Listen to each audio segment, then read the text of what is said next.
Today I'm going to be talking about React Server components and question whether this is the backend killer. I'm Ankur Datta. I'm currently working as a developer advocate at Prisma, and before I became a developer advocate, I was a full stack software developer, primarily working with backend application frameworks such as Nest.js, which is an opinionated backend framework based on Express, or you could also use it with Fastify. And for the front end, we used to heavily rely on Next.js and sometimes React. So let's go over the roadmap of today's talk. So first, I'll be giving a brief overview of React Server components, introduce what they are, some benefits of using them. Then we'll be looking what this implies for backend applications, um, and go over the fetch life cycles in a backend app versus React versus with a fetch life cycle with a React server component. And then we'll go look at data-driven apps from the perspective of front-end developers and see how we can streamline that process with Prisma ORM. That part will include a short demo.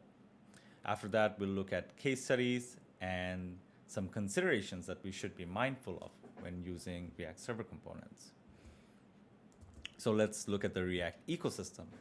In 2016, React becomes mainstream, primarily with the usage of pure client components that popularized it for usage with single-page applications. And then server-side rendering was introduced with frameworks like Gatsby, Next.js to make React more performant. That also increased the complexity. And back in 2020, React Server Components was introduced, and now it's ready for production with concepts such as app routers and frameworks like Next.js. So, what are React Server Components? They are React components which are rendered on the server. This allows you to access the node.js file systems and perform database calls. Basically, you have access to all node.js APIs. Benefits of React Server components can include that you'll have a zero bundle size, meaning that most of the imports, such as, like, for example, a heavy library like Moment.js does not have to be shipped to the front end if you're relying on its datetime features with React Server components. You get more flexibility as front-end developers can directly make database calls and use the results in their React components directly. You have improved security as there is a lesser chance of you to expose secret API keys to the front end. And as the components are rendered on the server and then streamed onto the client, you have a better search engine optimization result because crawlers can crawl your site better. So, what are the implications for backend applications? So we'll quickly go over the life cycle of a fetch call with a traditional client-server architecture. So first, you perform a fetch call from a React component, and then the API layer receives the request, which in turn queries the database, and the database returns a result to the API, and the API sends the result back to the React component. The React component receives the result. That is where you would perform mutations to the state, and the state would be updated and the UI would be re-rendered. So there are limitations of this approach, which is reduced performance because there is an additional layer in between the API layer. So that means more bigger round trip to your database server, and you have no type safety by default, and you have to introduce specifications such as Swagger or rely on GraphQL to stay synchronized on what your data may look like. And if there are changes, GraphQL can help you with that, but with Swagger, you won't by default be able to catch it instantaneously. Then there's the communication overhead, which I have been bombarded with requests from the front-end team because primarily I used to work as a back-end developer uh, mostly, and front-end developers used to come and constantly complain like, okay, the data has been changed without alerting us. We didn't rely on GraphQL mostly. We use Swagger. So there's a big communication overhead, which slows down the speed of development. And then there's the stage management complexity. What is better, MobX or Redux or Redux 2? So how does our React Server component simplify this process? Well, you get rid of the API layer in between. You can directly query the database from your React component. And this is what this looks like. You can see that I'm retrieving a list of quotes and just rendering it directly to my component.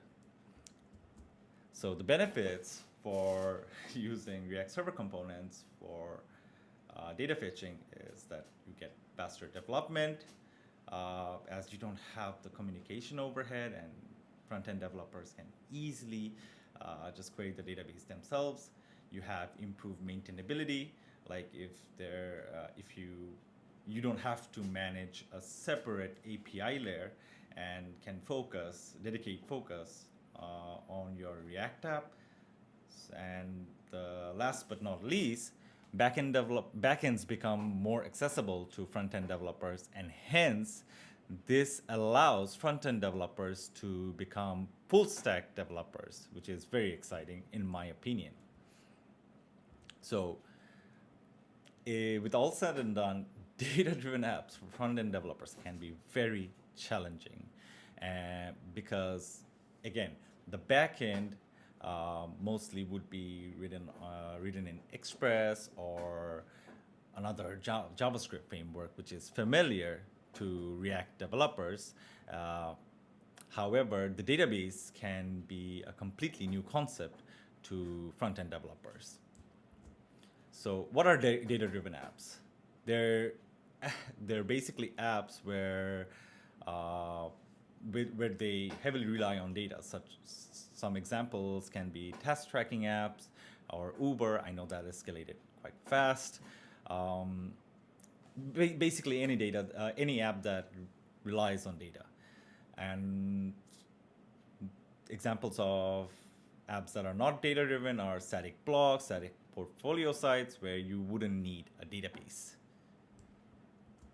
The challenge for data-driven apps for front-end developers are, for example, relational data to object-oriented thinking, which arises primarily when working with relational database such as Postgres, MySQL, or CockroachDB. So front-end developers are used to nesting data in object or data in that structure. But relational data exists in tabular formats, which can be hard to map after querying the results to an object-oriented format. And that introduces challenges such as also modeling the data. Like you have concepts such as database normalization, which is quite foreign, pun intended, to front-end developers. Then you have to also worry about query performance and like how to optimize your database queries. Then challenges such as data consistency and data migration and versioning also arise when you are introduced to databases. So that's where Prisma comes in, and it streamlines data access for you. And especially for front-end developers, it can be very intuitive because it offers complete type safety.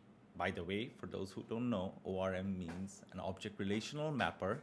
So you get the comfort of an object-like structure from your tabular data.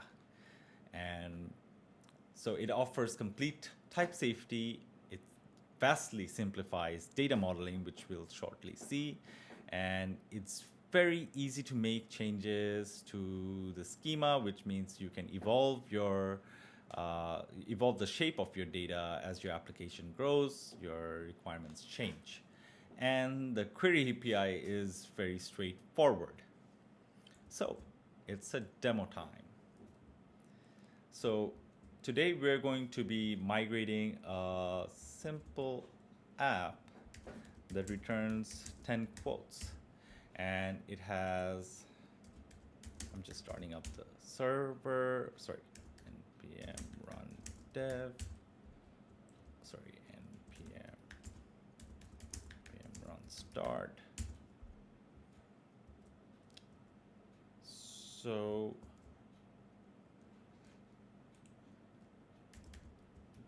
this is the quotes app, which has an Express server running in port 3001. Here's the server, which is an Express app, basically returns a list of quotes via a GET route to a Next.js client component via fetch calls and updating the state. So we will be implementing Prisma and moving this over to use a server component and seeing how this vastly simplifies the data fetching process. And remedies of our reliance on a separate server backend. So first, I'll quit the Next.js client. I'll run npx prisma init, and that will create a Prisma file. We can go to schema.prisma. You can see that the URL points to an environment variable called the database URL, which I have already set up in my env file. And then I'll create a quotes model, because that's what it's supposed to return. And that's where the data modeling part comes in. It'll have an ID, which will be an integer, and an ID, and by default, it'll auto increment. And then I'll have quotes. Let me just check whether the structure, yeah, no, it will be quote, which will be a string, and it's required. So that's all there is to it, and I'll quickly run a Cedar file. Cedar file c.ts, which will fill my database, which is again a Postgres instance running locally. But before that, I have to generate the Prisma schema. So I'll just run npx prisma migrate dev. I'll have to name the migration, so I'll just write create quotes table, and then I'll import Prisma client from Prisma main. I'll keep this async.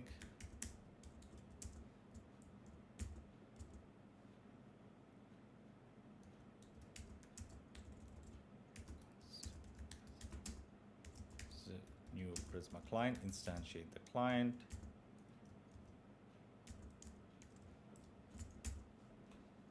Whoops, don't need you. And then I'll simply create many quotes. You can see the query syntax is quite intuitive and easy to understand. And data, I'll just copy over the array of items I have.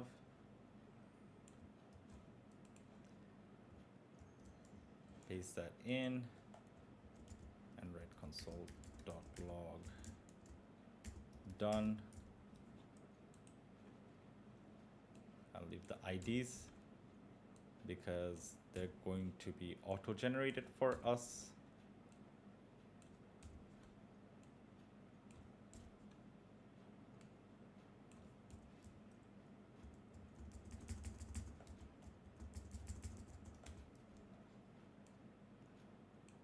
Oh, whoops.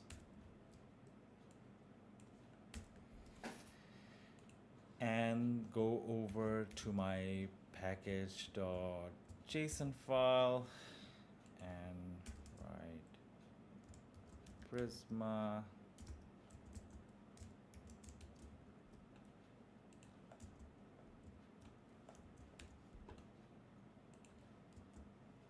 and write a seed file, which will be ts node Prisma /seed dot ts.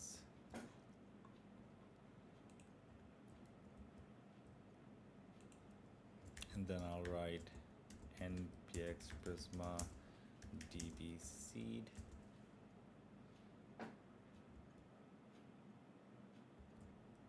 Wait. Prisma migrate dev, just to make sure that the seeder file is running. Seed. Oh, I didn't call the main file. That's why the seeder file wasn't running.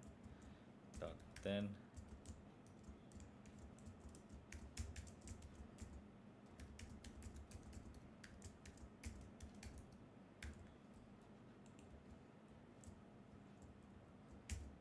run the seeder command again. Yeah, and we can see the seeder file has successfully run. And now we'll just go to the client component that we have, which is over in app page. I'll remove this directive and I'll import Prisma over here. New Prisma client.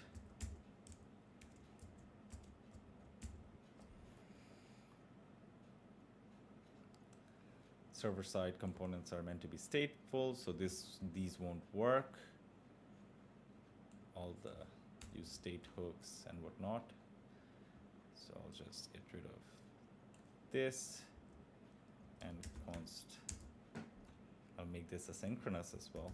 Sync quotes equals to Prisma dot quote dot find many. I'll take 10 quotes and I'll have to await them.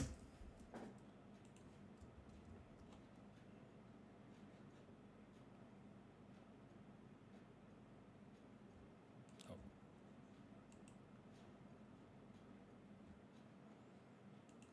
Quote result. This is required. I'll just remove this. And you can, let's see whether this works. Run dev. I'll start up the Next.js server again.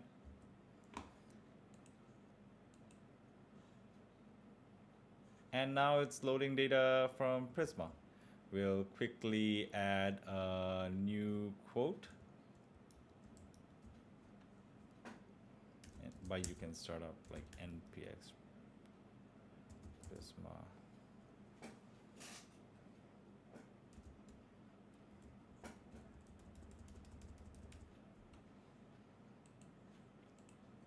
npx Prisma Studio, and you can go to the quotes model. You can see that the quotes have been loaded in your database. You can also add a new quote. For example, you can be king some day. Sure you can.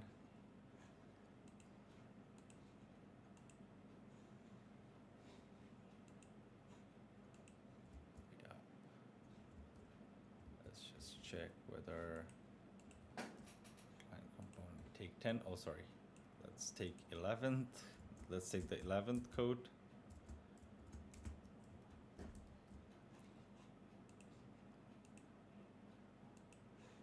Oh, the code has not been added. Why is that? Oh, you can be a king someday, and I'll save one change. I'll refresh the page, and the 11th code has been added. So back to the presentation, and now HackerMan has finished his demo. So what are some case studies and considerations that we should be mindful of, even though it was super simple? Mux reported a 20% reduction in page load time, and that was before they were using server-side rendering, and they completely moved their app to use React Server components. Dexter's build time were reduced by 30%. Formidable, which has their CMS, Sanity CMS for some who have heard of it, saw a 15% increase in user engagement after they migrated their app to use Next.js's app router using React Server components. Now let's reflect on the saying by Uncle Ben from Spider-Man. With great flexibility comes great complexity, or something along the lines.